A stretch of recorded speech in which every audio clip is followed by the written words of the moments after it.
Nous sommes en direct de Washington DC aujourd'hui. J'ai le plaisir d'avoir le chanteur ivoirien Mewé sur ma chaîne. À cause de la mauvaise connexion, cette interview a été réalisée en audio. Je vous prie de le suivre.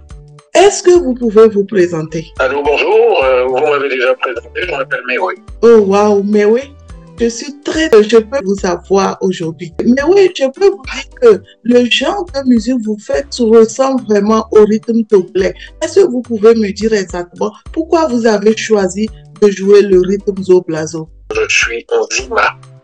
Les Zima, le patois que je parle, on les trouve à la fois au Ghana et en Côte d'Ivoire. Mais il ne faut pas oublier que quand on part de la Côte d'Ivoire pour arriver au Ghana, on arrive au Togo. Et donc, on a des cultures similaires et notre rattachement est lié au groupe auquel on appartient, qui est le grand groupe Akan. Donc, je suis Akan, comme les Zima du Ghana et comme les Evé, les Mina, de ce qu'on appelle les EV, les Gengwe, qui parlent le Gengwe au Togo. Et donc, on a ça en commun qui fait que, bon, on a des similitudes. J'ai choisi le Zoblazo parce que j'ai voulu mettre ma culture en avant. C'est simplement que ça.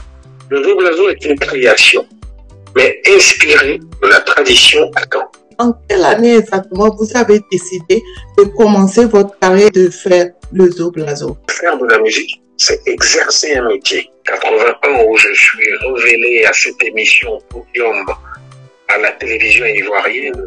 En 89, mon premier album.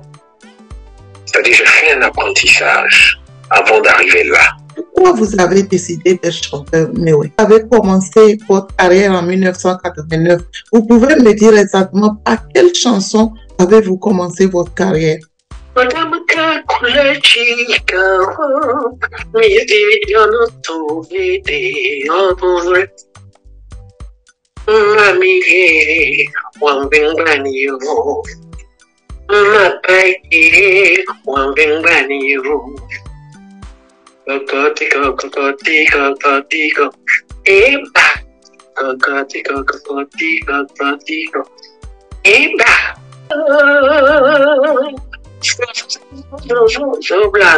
Avec cette chanson qui s'intitule Aïbibou, j'ai démarré ma carrière professionnelle. Mais oui, je peux vous assurer que vous avez une très belle voix. Quand vous chantez, franchement, ça touche. Quand vous choisissez de faire les Zoblazo 100%, 200%, 300%, vous pouvez me dire pourquoi vous avez choisi ce rythme-là comme ça? J'ai créé mon concept qui est le Zoblazo. J'ai décidé, au lieu de faire 1, 2, 3, pour faire comme les autres, je fais comme moi-même. Zoblazo 100%. 100% Zoblazo. 100% Zoblazo. Et juste pour identifier mes albums, le pourcentage plus, c'est pour m'amener à faire mieux que ce que j'ai fait avant, chaque fois. C'est-à-dire quand on est à 100%, on est à 100%. Quand on est à 200%, plus fort. Quand on est à 300%, il faut faire mieux encore.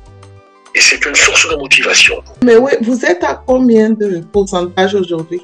J'ai arrêté le pourcentage depuis le 11e album. C'est-à-dire après le 10e album, j'ai arrêté. On était à 1000%. Combien d'albums avez-vous aujourd'hui, Mewé? J'ai 13 albums. Vous aurez beaucoup de chansons aujourd'hui, n'est-ce pas? C'est pas très loin de 200, quoi. Waouh! Sans compter les autres que j'ai fait avec mes collègues sur leurs albums. Mais oui, je peux confirmer que vous êtes un grand chanteur. Vous êtes un très grand chanteur mondial qui est reconnu un peu partout dans le monde. Et moi, je suis très honorée de vous avoir sur ma chaîne aujourd'hui en train de me parler de votre carrière. Quand j'étais enfant, je vous voyais chanter à la télé. Je ne pouvais pas imaginer, moi, aujourd'hui, avoir Mewé en train de me parler de sa carrière. Je voudrais franchement vous remercier pour votre humilité, pour votre simplicité. Vous êtes très humble, très aimable, très ouvert et je suis très, très fière de vous, Mewé. Moi qui vous remercie des auditeurs. Merci de nous accorder la parole parce que ça permet de faire aussi la promotion de ce que nous faisons. Parce qu'un artiste qui ne fait pas de promotion n'existe pas. C'est la promotion qui vous permet de communiquer. Merci d'en être le relais. En cherchant en Côte d'Ivoire, on m'a dit que vous vous appelez professeur Awalowo ou bien le génie de Palaiso. Vous pouvez me dire pourquoi les Ivoiriens ont choisi de vous appeler? C'est une façon d'enseigner la musique de façon rudimentaire qui fait qu'on m'appelle par exemple professeur Awalowo. Le génie de Palaiso, parce que j'ai grandi dans un quartier à Grand Bassam qu'on appelle Palaiso. Et je suis aujourd'hui le plus célèbre.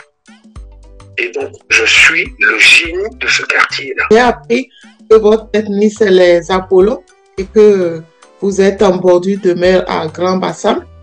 Donc, je pense que c'est une fierté de voir quelqu'un de Grand Bassam représenter franchement sa communauté aujourd'hui. Les Ivoiriens aiment beaucoup les Togolais parce qu'ils pensent qu'ils se ressemblent et moi, ça m'a fait beaucoup plaisir. Je vous ai déjà vu aller à Niro, je pense, faire un clip avec les femmes là-bas. Vous avez chanté en Ivoire et franchement, ça m'a fait beaucoup plaisir. En quelle année vous avez sorti cette chanson? Cette chanson est sortie sur l'album Illimité.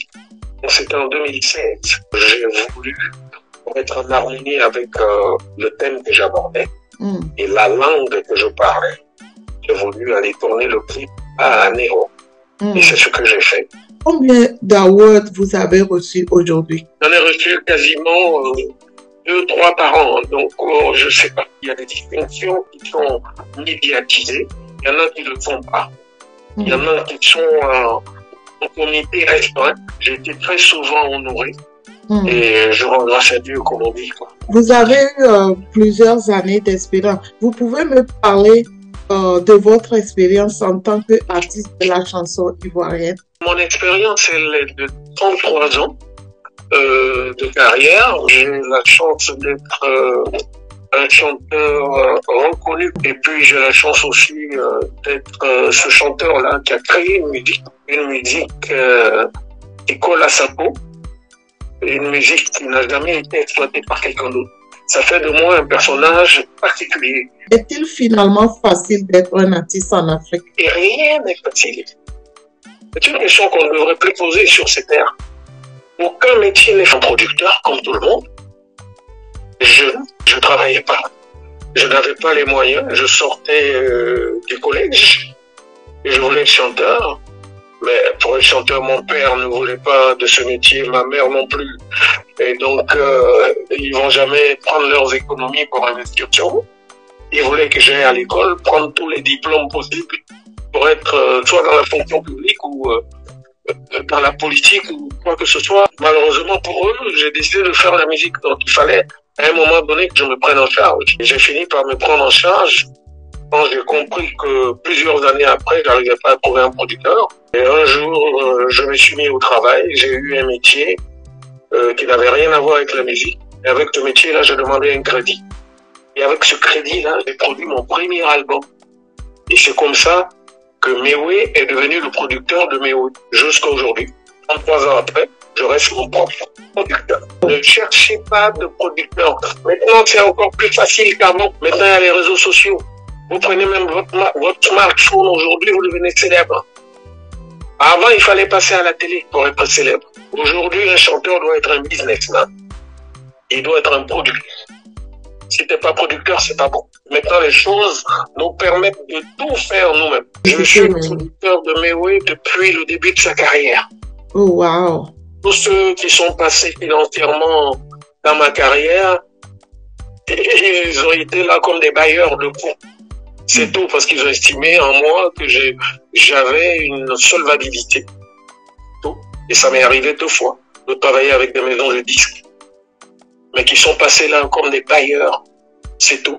C'est pas ça que j'appelle la production. Mais oui, avec cette expérience que vous avez, quel conseil vous pouvez donner aujourd'hui à un jeune Africain ivoirien qui voudrait commencer ça? Et après, trouver un financier. Une fois que vous avez les images, vous prenez votre téléphone, vous êtes sur Facebook. Vous prenez votre téléphone, vous êtes sur Twitter. Vous prenez votre téléphone, vous êtes sur Instagram. Vous prenez votre téléphone, vous êtes sur TikTok. Un producteur, pourquoi? Waouh, mais oui, je vois que vous êtes très expérimenté Et tout ce que vous dites, vous avez pleinement raison. Mais est-ce que vous avez un Merci mot de beaucoup. fin? Mon mot de fin, c'est vous dire déjà merci de m'avoir accordé la parole pour me permettre de m'adresser à la diaspora aux États-Unis. Je leur dis merci aussi de nous soutenir là-bas. Et j'espère les retrouver très bientôt. Je croise les doigts pour 2023. J'espère retrouver le public de la diaspora américaine. Et ensemble, nous allons célébrer la musique africaine. Mais oui, merci beaucoup d'être venu sur ma chaîne. Je me sens tellement honorée aujourd'hui, mais oui, pour vous de m'accorder cette interview. Je vois en vous un homme humble, un homme disponible, un homme agréable. Vous avez fait le tour du monde. Vous avez promu la musique africaine dans le monde entier. Et franchement, je suis fière et très fière de vous. On est en direct de Washington, d'ici aux États-Unis. Et j'espère vous revoir très bientôt pour une autre interview. Merci beaucoup et à très bientôt. Merci, au revoir.